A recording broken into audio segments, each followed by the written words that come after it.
समुद्रकिनाऱ्याच्या अस्सल चवीची आठवण करून देणारं शिंपल्यांचं झणझणीत सुक्कं एकदा खाल्लं की पुन्हा पुन्हा खावंसं वाटतं. सर्वप्रथम शिंपल्या स्वच्छ धुवून घ्या आणि त्याची एक शिटी काढून घ्या. कढईत फोडणीसाठी कांदा आणि टोमॅटो घाला.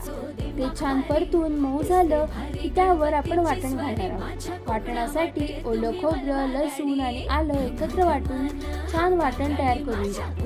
आता हे वाटण आपण कांदा आणि टोमॅटोवरती घालणार आहोत.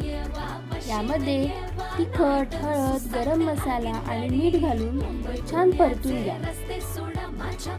त्यानंतर आपण यामध्ये शिंपल्या घालणार आहोत आणि 2 कोकम टाका. सगळं व्यवस्थित एकजीव होईपर्यंत ढवळा आणि काही मिनिटं शिजू द्या. गरमागरम मसालेदार आणि खमंग शिंपल्याचं सुक्कं तयार झालं आहे. ही कोकणची चव तुम्हाला आवडल्यास तुम्ही नक्की ट्राय करून बघा.